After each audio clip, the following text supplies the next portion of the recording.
అలా రాష్ట్రంలో ఉన్న రాష్ట్ర గవర్నమెంట్ యొక్క గ్రాఫ్ పడిపోయింది, ఎక్కడ లేని వ్యతిరేకత జనాల్లో వచ్చేసింది అని అంబటి రాంబాబు గారు మాట్లాడుతూ ఉన్నారు. నిజం ఎంత ఉందంట దాన్ని?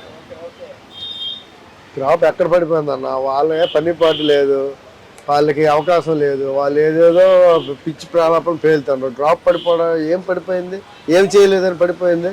3,000 పెన్షన్ 4,000 పెన్షన్ చేశారని పడిపోయింది ఆ గ్రాఫ్, లేకపోతే గుంతల్లో ఉన్న రోడ్లని గుంతలు లేని రోడ్లు చేశారని డ్రాప్ పడిపోయిందా, లేకపోతే గ్యాస్ బండ్లు ఫ్రీ గ్యాస్ బండ్లు ఇచ్చారని డ్రాప్ పడిపోయిందా, లేకపోతే మహిళలకు ఉచిత బస్సు ప్రయాణం వల్ల డ్రాప్ పడిపోయిందా, లేకపోతే 16,000 మెగా డిఎస్సి పోస్టులు ఇచ్చారని డ్రాప్ పడిపోయిందా, లేకపోతే ఇండస్ట్రీలు గూగుల్ మిట్ల ఆర్సిఎస్ మిట్ల పరిశ్రమలు తెచ్చారని డ్రాప్ పడిపోయిందా, లేకపోతే ఇప్పుడు మొన్నే ఇది మన తిరుపతిలో రాయల్ ఎన్ఫీల్డ్ తెచ్చారని డ్రాప్ పడిపోయిందా. లేదే చెప్పి ఏం పడిపోయింది, జనాలకు అన్నీ తెలుసు. జనాలకి ఎవరికి ఏం చేయాలనేది అంతా జనాలకి మొత్తం తెలుసు. దానివల్ల ఎక్కడ డ్రాప్ పడిపోయింది వీళ్ళు ఏం చెప్పుకుంటారు అంతే. అంటే ఇక్కడ మరి చంద్రబాబు నాయుడు గారికి భయం వేస్తా ఉంది. జగన్మోహన్ రెడ్డి మాట ఎత్తపోతే చంద్రబాబు నాయుడు భయపడిపోతా ఉన్నాడు, ఆయన ఓడిపోతున్నాడు అనే సంకేతం వెళ్ళింది కాబట్టి జగన్మోహన్ రెడ్డి గురించి మాట్లాడుతూ ఉన్నాడు అని చెప్పి అంబటి రాంబాబు అంటున్నాడు కదా. నిజం ఎంత ఉందంటారు దాంట్లో? జగన్మోహన్ రెడ్డి గారి పేరెత్తేనే చంద్రబాబు నాయుడు గారికి ఈ గవర్నమెంట్ నడిపే అవకాశం ఉందంటారు, లేకపోతే ఆయన జరిగిన వ్యవహారాలు మాట్లాడిన దాన్ని కూడా తప్పు అన్నట్టు మాట్లాడుతున్నా ఎలా చూస్తుంటారు? అది చాలా తప్పు. లేనిపోయిన కేసుకే 53 రోజుల్లోనూ జైల్లో పెట్టినప్పుడే గుండె ధైర్యంగా ఉన్నాడు. అది మొనగాడు. అదే ఇంకా అలాంటి జగన్మోహన్ రెడ్డి అయితే ఇప్పుడు అల్లాడిపోను. ఆయనకి ఎందుకు భయము? జగన్మోహన్ రెడ్డి పేరు చెప్తే చంద్రబాబు నాయుడు భయపడిపోతుంది, వాళ్ళు భయపడిపోతారు. నీ చెల్లి ఏమో ఏదో ప్రెస్ మీట్ పెడితే నీకు గుండు పోటు వచ్చేద్దేమో, నీ ఇంకో చెల్లి మీ చిన్నాన్న కూతురు కోర్టు మెట్లు ఎక్కితే నీకు గుండెపోటు వచ్చేద్దేమో, నీ అమ్మాయి సోషల్ మీడియాలో విజయమ్మ ఏదో చెప్తే మీరు గుండెపోటుతో ఇదవుతారేమో. కానీ చంద్రబాబు నాయుడు గుండె ధైర్యం ఆయన ఎక్కువ. ఆయన తప్పు చేయడు, చేసినా వెంటనే దాన్ని ఇచ్చేస్తాడు. అలా మరి నిన్న ప్రెస్ మీట్ కూడా అంటా ఉన్నాడు, జగన్మోహన్ రెడ్డి అంటా ఉన్నాడు మావిగాని పేరుతో చంద్రబాబు నాయుడికి బీపీ పేరుపై గుండెపోటు వచ్చే అవకాశం ఉంది, రేపు మాపు పోతాడని చెప్పి మాట్లాడుతూ ఉన్నాడు కదా. తప్పది, నీ తండ్రి వయసు, నువ్వు ఎలా ఇది చేసుకోవాలి, అలా కూడా చూసి కూర్చొని సలహాలు తీసుకొని ఇది చేసుకోవాలి. కానీ గుండెపోటు వచ్చేది నువ్వు చంద్రబాబు నాయుడు కంటే ముందు నీకే గుండెపోటు వచ్చేద్దు. మావిగాన్న అని పేరు చెబితే అందరూ నవ్వుకుంటారు. చిన్నపిల్లలు ఆడు పిచ్చోడా మంచోడా అని అందరూ నవ్వుకుంటారు. అది ప్రపంచం మొత్తం నవ్వుతాండ్రు. అంటే ఇప్పటికీ ఆయన నమ్ముతాడు కదా, అది గొప్ప కాన్సెప్ట్ అని నమ్ముతా ఉన్నాడు ఆయన నమ్ముకుంటాను. ఆయన ప్రేతాత్మలతో మాట్లాడుకుని ఆయన ఏదో అన్న ఏదో మందులు వేసుకొని వచ్చినప్పుడు ఏదో చేసుకొని ఏదో ఒకటి దాన్ని క్రియేట్ చేసి జనాల్లో ఏదో ఒకటి జరిగింది అనుకోండి, ఒకటి ఇలాగా వీళ్ళు పలానా కుంభకోణం చేశారనేసరికి ఈయన ఏదో ఒకటి ఇంకొకటి లేవనెత్తి దాన్ని మరిచిపోవాలని చేసే ఇవన్నమాట ప్రగల్భాలు తప్ప ఏమీ లేదు. మరి ఇక్కడ చూసుకుంటే నా తాతను తండ్రిని చంపింది చంద్రబాబు నాయుడు అని చెప్పి మాట్లాడుతూ హత్యారాజు గారు ప్రోత్సహించి చంద్రబాబు నాయుడు అని చెప్పి మాట్లాడుతూ ఉన్నాడు కదా.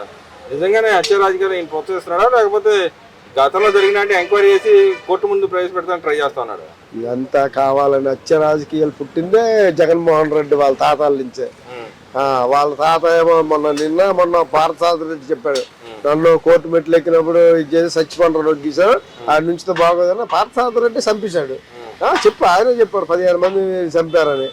నీ చంద్రబాబు నాయుడు ఎందుకు చంపుతాడు? మీ తాతకి చంద్రబాబు నాయుడికి ఏముంది రాజకీయ కక్షలు, లేకపోతే ఏ పొలం తగాదాలు ఉన్నాయా, లేకపోతే మీ నాన్నకి చంద్రబాబు నాయుడికి ఏమో తగాదాలు ఉన్నాయా? మీ నాన్న చంపాడు రిలయన్స్ వాడిని మీద వెళ్ళి పెట్రోల్ బంక్ అన్ని పగలగొట్టావు, మళ్ళీ ఈ రోజు రిలయన్స్ వాడు వాళ్ళ తాలూకు వాళ్ళకే నువ్వు రాజ్యసభలో సీట్ ఇచ్చావు. నిన్ను చంపేయాలని ఒక నిమిషం చంద్రబాబు నాయుడికి అలా కక్ష రాజకీయాలు లేవు. మీ చిన్నాన్న చంపారు నారాయణ రక్షరిత్రని, మీ చిన్నాన్న చంపి మీరు చంపేసి మీ చిన్న అన్నయ్య చంద్రబాబు నాయుడు నెట్టారు. మరి 5 సంవత్సరాలు నువ్వు ఉన్నావు కదా సీఎంగా, మరేమో 5 సంవత్సరాలు ఏం పీకావు? అప్పుడు నిరూపించి మీ చంద్రబాబు చంపారు, లోకేష్ బాబు చంపారు, ఎవరు చంపారు నిరూపించవచ్చు కదా.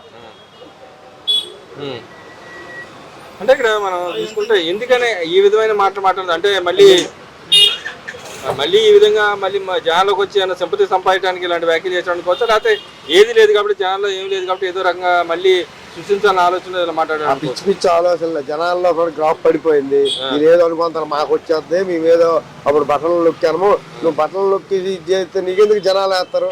ఈరోజు ప్రభుత్వంలో గంజాయికి ఎంతమంది బానిస అయిపోయి పిల్లలు తల్లి అంతా ఇది మద్యం కుంభకోణం ప్రతిదీ కుంభకోణాలు.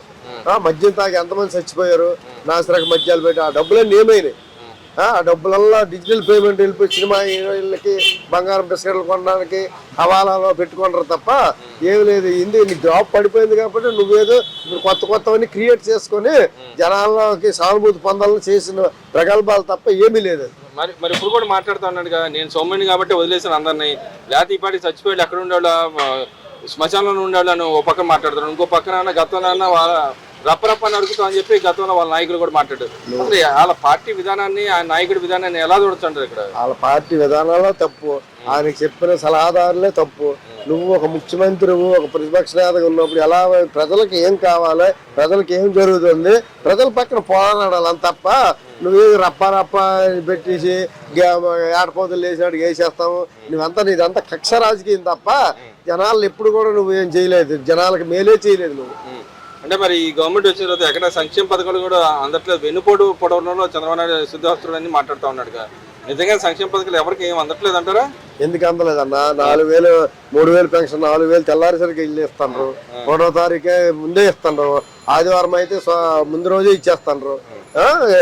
సంక్షేమ పథకాలు ఇండస్ట్రీలు పెట్టారు, గూగుల్, వైజాగ్, భోగాపురం ఎయిర్పోర్టు, ఇవన్నీ కూడా ఇప్పుడు అమరావతి, పోలవరం పరుగులు పెట్టేస్తాను, ఏది